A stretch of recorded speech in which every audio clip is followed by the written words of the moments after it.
Sir नमस्कार. आपलं नाव sir? माझं नाव योगेश सिद्धूराव देवखे.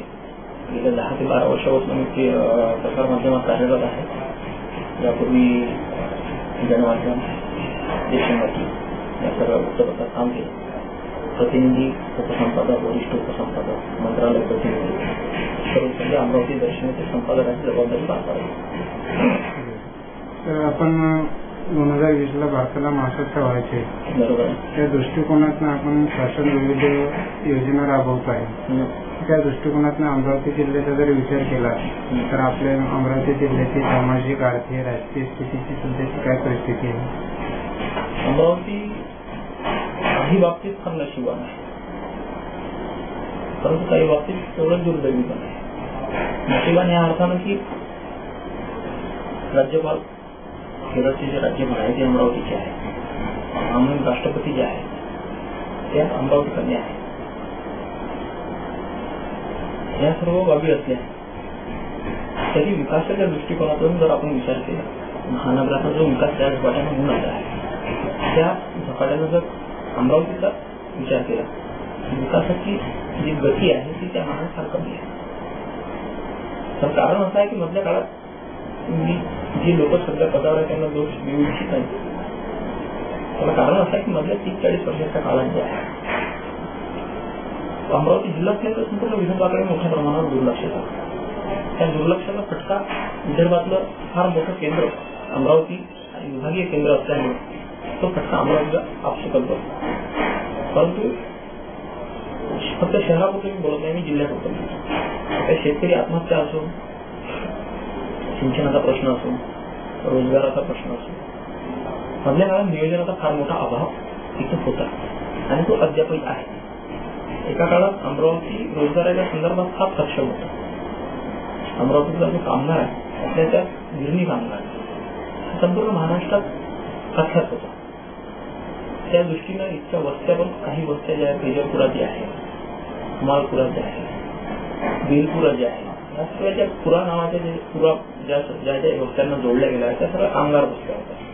या वस्त्या अमरावती कुठल्यासाठी वस्त्या 40-50 वर्षापैकी की इथे हमखास रोजगार उपलब्ध होतो. म्हणून पश्चिम महाराष्ट्र, मराठवाडा या भागातूनही इथे येऊन मजुरी मिळवत होते, रोजगाराची साधनं होती. पण ते रोजगाराची साधनं मधल्या काळात झपाट्यानं बंद झाली. आपण सुखाधिकारशाही बंद पडली, कॉनन बंद पडलं, सुखुर्म्या बंद पडल्या. सिने उद्योग अमरावतीचा सगळ्यात प्रख्यात होता. सिटी बेराज सर्किटमध्ये सगळ्यात मोठा उद्योग म्हणून अमरावतीचा उद्योग करण्यात येत होता. अमरावतीत जो सिनेमा हिट तो पूर्ण महाराष्ट्रातील असं कॅल्क्युलेशन एका काळात लावलं जात होतं, तो उद्योग झपाट्यानं मागं गेला. हे सगळे झपाट्यावर उद्योग मागा जात असताना एकंदरीत दुर्दृष्टीचा अभाव असल्यामुळे ते सर्व रोजगाराच्या संदर्भात अमरावती पिछाडत सध्याच्या परिस्थिती एकच आहे. विकासाच्या संदर्भात असा विषय आहे कोणताही की एक तर प्रोजेक्ट आणायचा, सर्वसमावेशक प्रोजेक्ट आणण्याच्या बाबतीत भूमिका ठरवायची. मग कोणीतरी पुढाकार घेऊन त्याच्यात सर्वसमावेशक भूमिका त्यांनीच ठरवली आणि त्यांनी रोजगाराच्या संदर्भात मग त्याच्यावर व्हेरियस टाईपच्या ऍक्शन त्याच्यात पडवून ठेवायची. कोणी पर्यावरणावर बांधायचं, कोणी पाण्यावर बांधायचं, कोणी सिंचनावर बांधायचं, असे ते मिळवून त्याच पद्धतीने केमिकल भूमीतून गेले. नांदगावचा जो प्रकल्प आहे त्या संदर्भात तशीच वादावादी सुरू आहे. काय जसं इतक्या लोकप्रतिनिधी एकत्र येऊन एक भूमिका कधीच ठरवली नाही, त्याचा फटका सातत्याने जिल्ह्याला बसलेला आहे, तो अद्यापही बसला. याचं नेमकं कारण काय असेल जेणेकरून लोकप्रतिनिधी समस्याला आपलं प्रकर्षण विकासावर आग्रही भूमिका घेऊन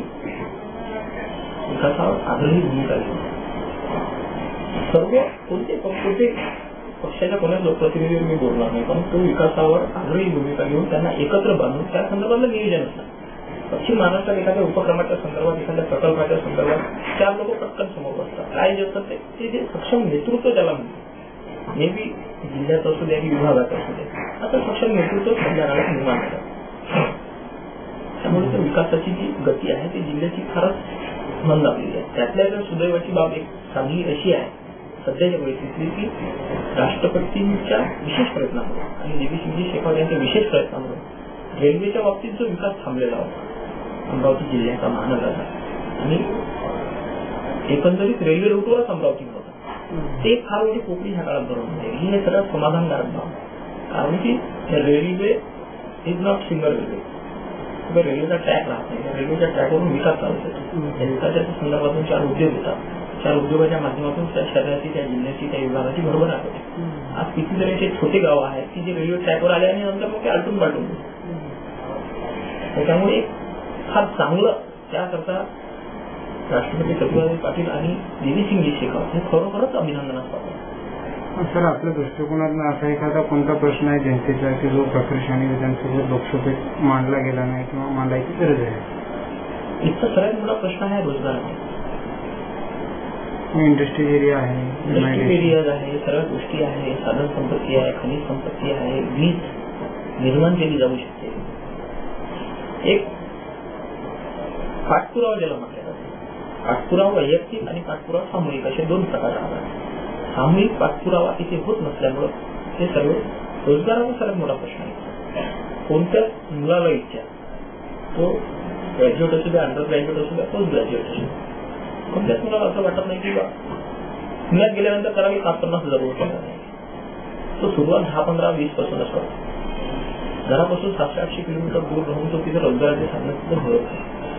पुणे देशातच आहे, मुंबई देशातच आहे, महाराष्ट्रातच आहे, देशात म्हटल्यापेक्षा ते गेल्यामुळे तिथून काही बाहेरच्या देशातून येऊन पडलेली साधनं नाही आहे. जे तिथं काही साधनं आहे, जिथं काही इन्फ्रास्ट्रक्चर आहे तेच इन्फ्रास्ट्रक्चर इथं केलं जाऊ शकतं, उपलब्ध केलं जाऊ शकते आणि इथे जे मॅनपॉवर आहे ते इथेच यूज केलं जाऊ शकतं. तसंच एक हा जरी भाग होता, पण दुसरा एक सर्वात मोठा रोजगार होता किंवा रोजगार आहे शेतीचा. शेतीकडे व्यापाराच्या दृष्टिकोनातून, व्यवसायाच्या दृष्टिकोनातून पाहायला चाललं.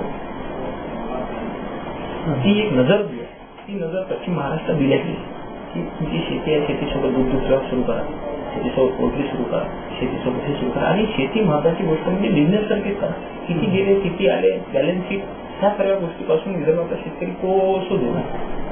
तो कोसो दूर असल्यामुळे तो त्या शेतीला तो रोजगाराचं साधन त्यांनी समजावं, रोजगाराचं साधन समजून त्याप्रमाणे बिझनेस केला जातो. म्हणजे बिझनेसमॅन आपली छोटासाही का बिझनेस असो ना, तो लघु उद्योग मोठा उद्योग असतो, त्याची बॅलन्स शीट असते. किती कसं झाले, किती व्हायला पाहिजे, किती व्हायला पाहिजे हे नियोजन असतात. त्यामुळे शेती उद्योगाची दबाई. तर आपण एक वृत्तपत्र संपादक म्हणून एवढे वर्ष काम करता या क्षेत्रामध्ये, बरोबर, आपल्या दृष्टिकोनातून महत्वाची समस्या किंवा महत्वाचे प्रश्न कोणते की जेणेकरून आपल्याला एकंदरीत आपली भूमिका काय आहे? माझी भूमिका पहिल्या चित्रात मी स्पष्ट केली की विकासाच्या संदर्भात एक सुरू असणार. वादावादी, राजकारण, सेवेदेवे ह्या गोष्टी विकासाच्या संदर्भात आढळतात. निवडणुका झाल्या त्या गोष्टी पाहतात. एवढंच काय, माझे आमदारी जर कोणी असेल तर त्याला विकासाची दृष्टी असेल. मधल्या काळात अमरावती शहराचे जे प्रतिनिधित्व करतो सुनील देशमुख काँग्रेसचे विकासाची दृष्टी होती. मग आता ती माझी आहे, माझी आहे म्हणून ते कोणाच कामाचे नाही किंवा त्यांची विकासाची दृष्टी या दिवशी मोठी देशमुख आहे, सुनील देशमुख आहे. सामाजिक क्षेत्रात मोठे मोठे काम करणारी मंडळी आहे, प्रभाकरराव वैद्य आहे.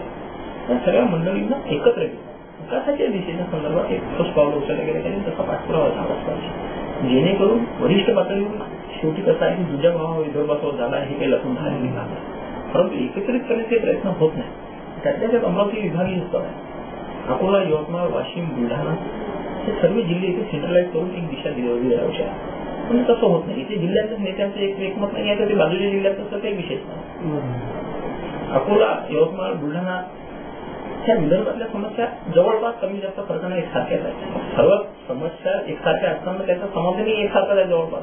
त्याच्या दृष्टीने एक सामूहिक प्रयत्न होणे गरजेचं आहे. त्या दृष्टीने 10-12 वर्षापासून सातत्यानं राज्य पातळीवर जो व्यासपीठ भेटले तिथे त्याची भूमिका मांडलेली आहे या गोष्टी. थँक्यू.